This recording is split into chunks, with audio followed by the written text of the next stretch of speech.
আসসালামু আলাইকুম, welcome back to my channel একামতের স্কুল। আজকে আপনাদের সাথে শেয়ার করব বার্ষিক পরীক্ষার প্রস্তুতি 2024 শ্রেণী প্রথম বিষয় গণিত প্রশ্ন নিয়ে। যারা প্রথম শ্রেণীর ছাত্রছাত্রীদের অভিভাবক আছেন এবং যারা প্রথম শ্রেণীর ছাত্রছাত্রীদের টিচার আছেন তাদের জন্য এই প্রশ্নটি খুবই গুরুত্বপূর্ণ এবং ইম্পর্টেন্ট।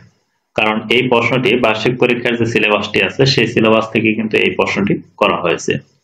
এই প্রশ্নটির মাধ্যমে আপনারা আপনাদের ছেলেমেয়েদেরকে প্র্যাকটিস করাতে পারেন এবং বার্ষিক পরীক্ষার কতটুকু প্রস্তুতি নিয়েছে সে সম্পর্কে এই প্রশ্নটির মাধ্যমে আপনারা ধারণা নিতে পারবেন। যারা টিচার আছেন এবং যারা অভিভাবক আছেন তারা এই প্রশ্নটি পিডিএফ ফাইল অথবা এমএস ওয়ার্ড ফাইল নিয়ে আপনারা এটি প্রিন্ট করে আপনারা বাসায় পরীক্ষার মাধ্যমে তাদেরকে কতটুকু প্রিপারেশন নিয়েছে সেটা যাচাই করতে পারবেন এবং এই প্রশ্নটির মাধ্যমে প্র্যাকটিস করাতে পারেন। কারণ অনেক স্টুডেন্ট আছে যারা পারে সবকিছু কিন্তু তারা কিভাবে প্রশ্নগুলো আনসার করবে সেটা কিন্তু তাদের ধারণা থাকে না বা তারা এটা বোঝে না। তার জন্য এই প্রশ্নটির মাধ্যমে আপনারা তাদেরকে প্র্যাকটিস করাতে পারেন যাতে তারা প্রশ্নটি দেখা মাত্রই আনসার শুরু করতে পারে। যারা টিচার আছেন কোচিং এর অথবা প্রাইভেট টিচার তারা এই প্রশ্নটির মাধ্যমে আপনারা পরীক্ষা নিতে পারেন বার্ষিক পরীক্ষার প্রস্তুতি হিসেবে। কারণ এই প্রশ্নটি খুবই ইম্পর্টেন্ট গুরুত্বপূর্ণ প্রশ্নগুলো নেওয়া হয়েছে এবং ডান পাশে মানগুলো দেওয়া রয়েছে, এভাবে প্রশ্নগুলো করা হবে এবং এভাবে মানগুলো দেওয়া হবে কত নাম্বার কি কি প্রশ্ন লিখতে হবে সে সম্পর্কে এই প্রশ্ন থেকে আপনারা ধারণা পাবেন।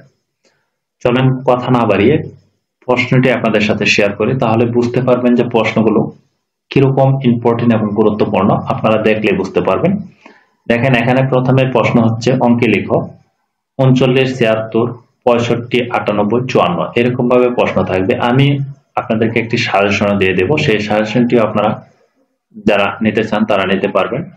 আর সাজেশনটির ভিডিও দেখার জন্য যারা নতুন আছেন তারা চ্যানেলটি সাবস্ক্রাইব করে পাশে থাকা বেল আইকনটি অন করে রাখবেন যাতে ভিডিওগুলো দেওয়ার সাথে সাথে নোটিফিকেশন চলে যায়।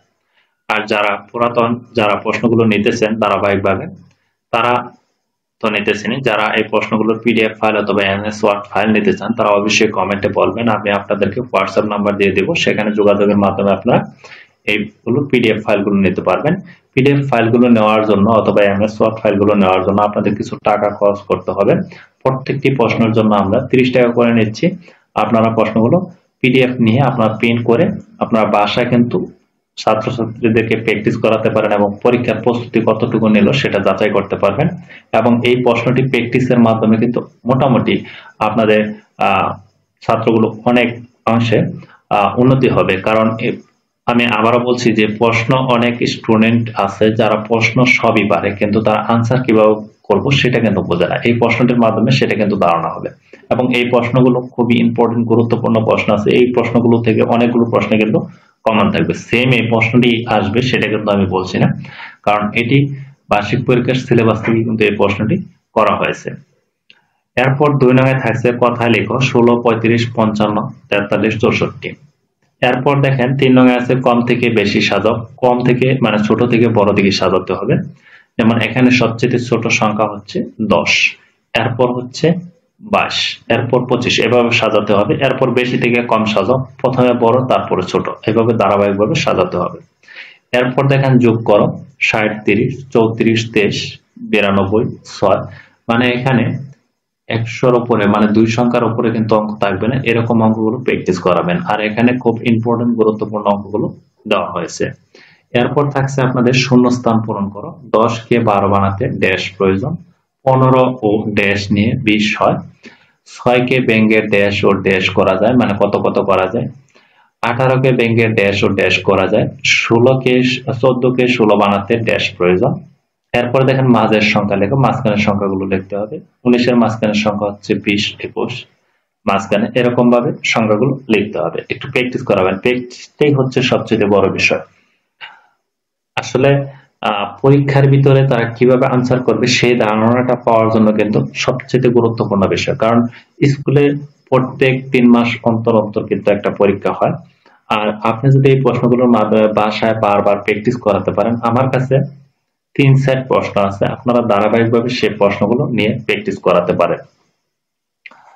এরপর দেখেন আগের ও পরের সংখ্যা লেখো, আগের সংখ্যা এবং পরের সংখ্যা বিয়োগ করো এই সংখ্যাগুলো দেওয়া হয়েছে, আপনারা এগুলো বলতে চাচ্ছি না কারণ ভিডিওটি লং হয়ে যাবে। এরপর দেখেন জোড় এবং বেজোড় সংখ্যা আলাদা করা, এখানে জোড় সংখ্যা আছে এবং বেজোড় সংখ্যা আছে, সেগুলো আলাদা করতে হবে। আরেকটা কথা বলে রাখি, যারা প্রথম শ্রেণীর যে স্টুডেন্ট গুলো বৃত্তি পরীক্ষা দেবে সেগুলোর সাজেশন এবং প্রশ্নগুলো আমার কাছে আছে, সেগুলো আপনারা নিয়ে প্র্যাকটিস করাতে পারেন। যারা নিতে চান তারা অবশ্যই আমাকে কমেন্টে বলবেন, আপনাদেরকে আমি হোয়াটসঅ্যাপ নাম্বার দিয়ে দেবো, সেখানে যোগাযোগের মাধ্যমে আপনারা প্রশ্নগুলো নিতে পারবেন। এরপর দেখেন যে প্রশ্নগুলো রয়েছে, 6 এর নামতা লেখো, 8 এর নামতা লেখো, 7 এর নামতা লেখো, 5 এর নামতা লেখো, এই নামতাগুলো একটু শেখাবেন। এরপর দেখেন একটি বিদ্যালয়ে প্রথম শ্রেণীতে 36 জন ছাত্র এবং 43 জন ছাত্রী আছে, ওই বিদ্যালয়ে প্রথম শ্রেণীতে মোট কতজন ছাত্রছাত্রী আছে? হালিমার 25টি গল্পের বই ছিল, সে মেলা থেকে আরো 12টি বই কিনলো, এখন তার কতগুলো বই হলো? এরপর একটা পার্কিং এ প্রথমে 4টি গাড়ি ছিল, পরে আরো 2টি গাড়ি আসলো পার্কিং এ, এখন কয়টি গাড়ি আছে? রবি 34 টাকা নিয়ে বাজারে গেল এবং সবজি কিনলো, এখন তার কাছে 14 টাকা আছে, সে কত টাকার সবজি কিনলো? এরপর দেখেন এরপরে কি হবে, মানে এই সংখ্যাগুলোর পরে কি সংখ্যা হবে, যেমন 3 এর পরে 5, 3 এর পরে 5, 3 এর পরে 5, 3 এর পরে 5, তারপরে কি হবে? 3। বুঝতে পারছেন? এভাবে একটু প্র্যাকটিস করাবেন, মানে এভাবে দেওয়া আছে। এর পরেরটা কি হবে?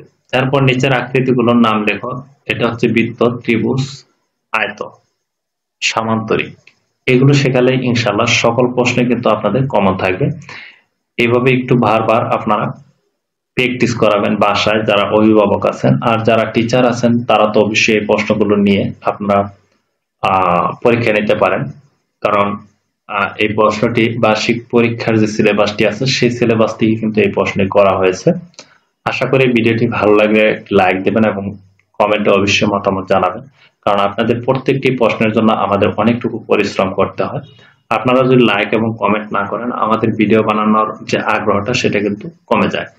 এবং আপনাদের যারা বন্ধু বান্ধব আছেন তাদেরকে আপনারা এটা শেয়ার করবেন অন্যান্য অভিভাবককে, যাতে তারাও এই ভিডিওটি দেখে তাদের ছেলে মেয়েদেরকেও পড়াতে পারে এবং তারাও উপকৃত হয়। আজকের মতো ভিডিওটি এ পর্যন্তই। ভালো থাকবেন, সুস্থ থাকবেন। আল্লাহ হাফেজ।